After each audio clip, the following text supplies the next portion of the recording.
नमस्कार विद्यार्थियों, हम पढ़ रहे हैं ज्योग्राफी, जिसमें आज अपना जो टॉपिक है वो कक्षा 12 की ज्योग्राफी बुक का पार्ट 8 परिवहन और संचार, जिसके क्वेश्चंस कर रहे हैं हम।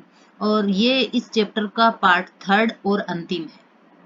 ठीक है, इसमें हमने स्वेज नहर से स्टार्ट किया है। आइए क्वेश्चंस पर।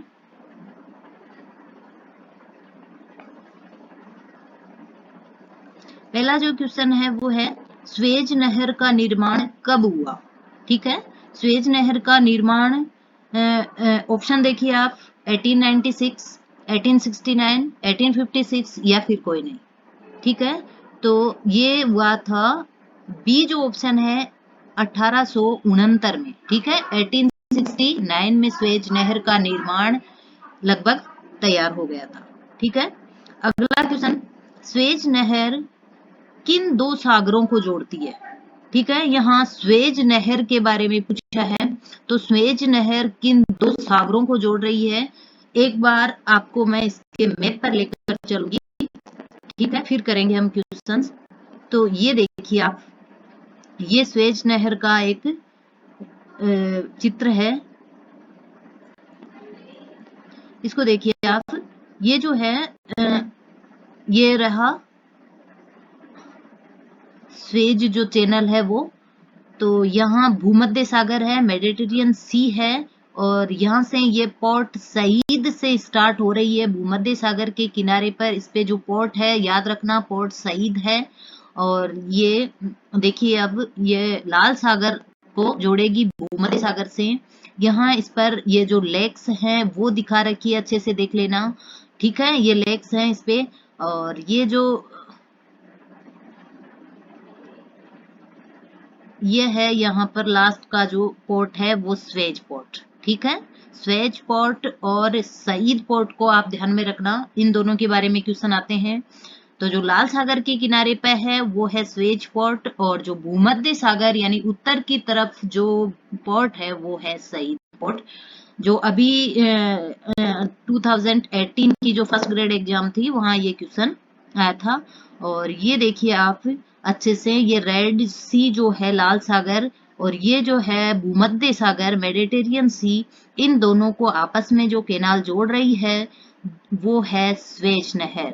देखिए यहाँ ये जो है वो यहाँ तक है, और बाकी ये जो भूभाग है यहाँ से होकर जो स्वेज नहर निकाला गया है, और यहाँ पर ये पोर्ट सईद है। ठीक है, तो ये आप अच्छे से इसको मैप में भी समझने की कोशिश करना।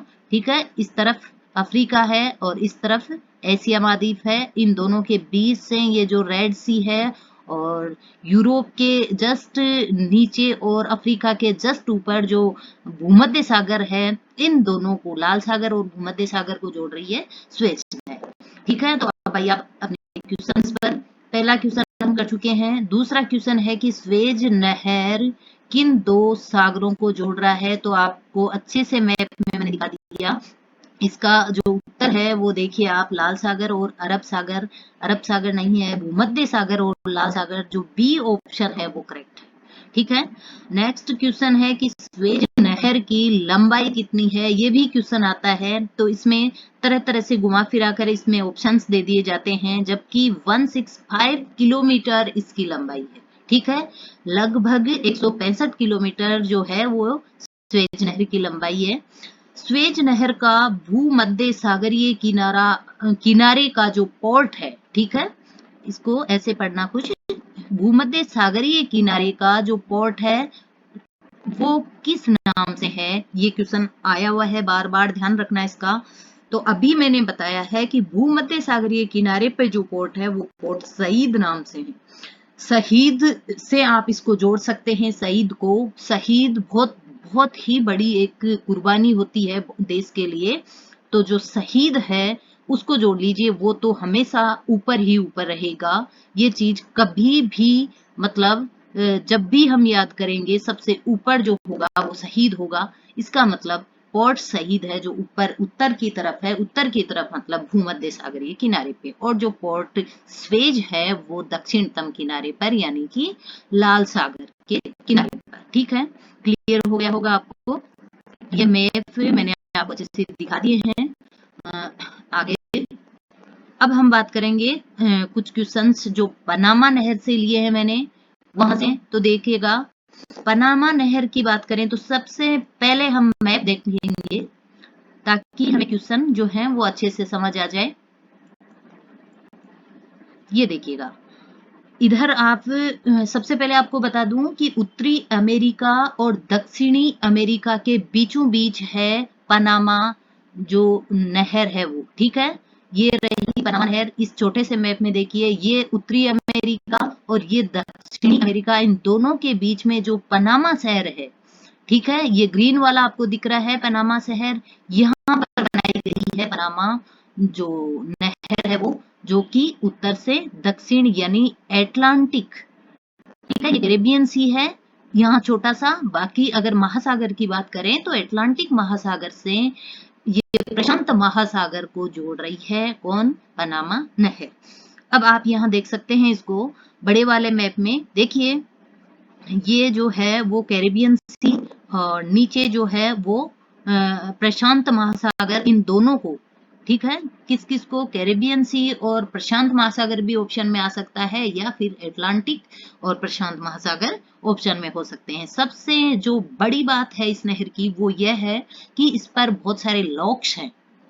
ठीक है, जल बंधक बनाए गए हैं, ध्यान रखना, वो पनामा नहर पर है। आर्थिक दृष्टि से बात करें तो स्वेज नहर ज्यादा इफेक्टिव है, बट पनामा नहर भी दो महाद्वीपों को आपस में जोड़ रहा है, तो इसका महत्व भी कम नहीं है। इस पे लॉक्स हैं, ध्यान रखना। कुल जो लोग बताए गए हैं इस बुक में वो 6 बताए गए, ठीक है, लेकिन 3 जो है वो काफी इंपॉर्टेंट है, उनको ध्यान रखना। एक जो है, यहाँ आप मैप में ध्यान दीजिए, ये है गैटून, ठीक है, ये गैटून जो लोग है वो फर्स्ट है, और ये सॉरी अटलांटिक महासागर की तरफ है, यानी उत्तर में जो फर्स्ट नंबर पर है वो गैटून है। और दूसरा जो पेड्रो मिगुएल जो लोग है वो सेकंड नंबर पर, यानी यहाँ पर है। और थर्ड जो अंतिम है वो है मिराफ्लॉर्स लॉक, ठीक है, ये थर्ड है। ध्यान में रखना आप इन तीनों लोग को, आपको दक्षिण से उत्तर पूछ सकते हैं, उत्तर से दक्षिण, तीनों लोग को आप, इनका जो क्रम है वो भी आप ध्यान में रखना, ठीक है। अब क्वेश्चन करेंगे हम। तो पहला जो इसका पनामा नहर का क्वेश्चन था वो है कि पनामा नहर किन दो महासागरों को जोड़ती है, ठीक है, किन दो महासागरों को जोड़ती है, अच्छे से दिखा दिया है मैंने मैप में आपको। तो ये ऑप्शन देखिए आप, एटलांटिक महासागर को भूमध्य सागर से, यहाँ कोई भूमध्य सागर नहीं है, एटलांटिक महासागर और आर्कटिक महासागर, यहाँ आर्कटिक महासागर भी नहीं है, तो फिर एटलांटिक महासागर और प्रशांत महासागर जो ऑप्शन है अपना ठीक हो जाएगा, ठीक है। नेक्स्ट जो क्वेश्चन है पनामा नहर का वो है कि पनामा नहर की लंबाई जो है वो लगभग कितनी है, ठीक है। लंबाई की अगर बात करें पनामा नहर की तो ये लगभग 72 किलोमीटर है, ठीक है, न 72 मीटर है, न 165 किलोमीटर है। 165 अभी हमने स्वेज नहर की देखी थी, तो देखिएगा इसमें इन दोनों में से लंबी है स्वेज नहर, 72 किलोमीटर जो लंबाई है वो लगभग पनामा नहर की है, ध्यान रखना। अगला क्वेश्चन, पनामा नहर में कुल कितने जलबंधक तंत्र लगे हुए हैं, ठीक है, ध्यान रखना। ये जो क्वेश्चन है वो काफी इंपॉर्टेंट है। आपको ये भी क्वेश्चन पूछा जा सकता है कि किस नहर में जलबंधक लगे हुए हैं, तो पनामा नहर ठीक करना है आपको। और कितने लगे हुए हैं, तो ये ऑप्शन जो डी है अपना, यानी 6 जलबंधक लगे हुए हैं, ठीक है, 6 लॉक्स लगे हुए हैं। नेक्स्ट, पनामा नहर के जलबंधकों को उत्तर से दक्षिण बताओ। अभी अभी मैंने आपको मैप में अच्छे से समझाया था, तो शायद आप ये क्वेश्चन अच्छे से कर लेंगे। अब देखिए आप, गाटून लॉक, पेड्रो मिकेंट या मीराफ्लॉर्स, ठीक है, मीराफ्लॉर्स। तो आप इनको क्रम से जाना है। अभी आपने देखा था मीराफ्लॉर्स अंतिम था, और बीच का पेड्रो मिकेंट लॉक था, और गाटून जो था वो फर्स्ट का यानी उत्तर का था, ठीक है। तो उत्तर से दक्षिण जो क्रम है इसके लिए अपना जो ए ऑप्शन है वो ठीक हो जाएगा, बाकी दोनों ये हैं वो ठीक नहीं। नेक्स्ट क्वेश्चन है कि विश्व का व्यस्तम जलमार्ग कौन सा है।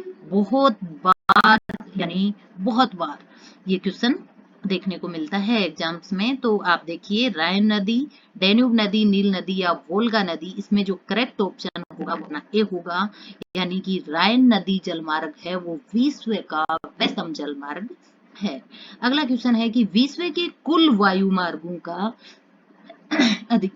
अधिकतम प्रतिशत उपयोग किया जाता है। ठीक है, जितने भी वायु मार्ग हैं उसका अगर हम प्रतिशत देखें तो किस महाद्वीप के द्वारा इसका अधिकतम उपयोग किया जाता है। ठीक है, आपको समझ में आ गया होगा क्वेश्चन। ऑप्शन देखिए, संयुक्त राज्य अमेरिका, यूरोप, एशिया, अफ्रीका।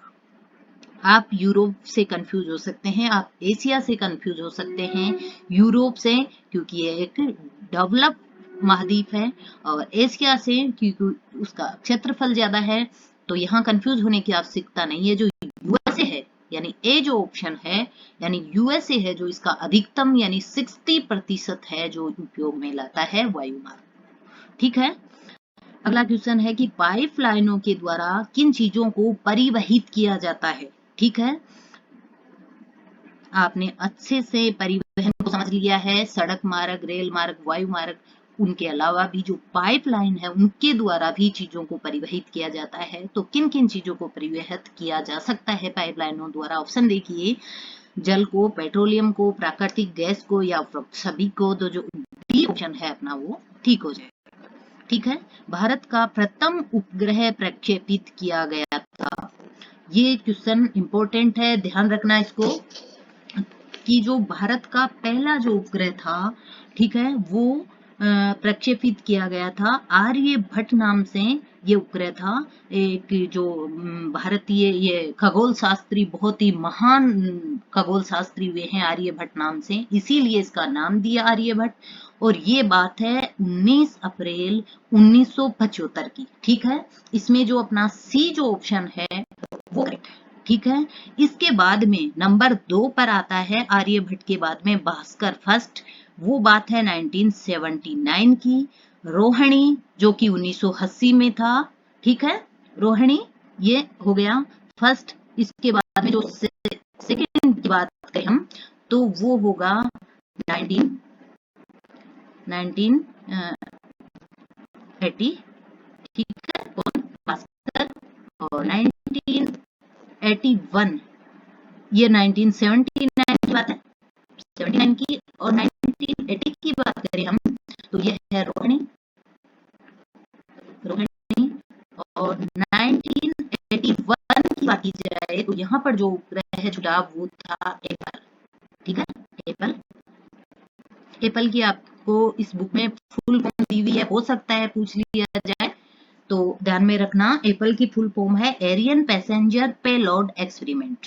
ठीक है, ये एप्पल की फुल फॉर्म है।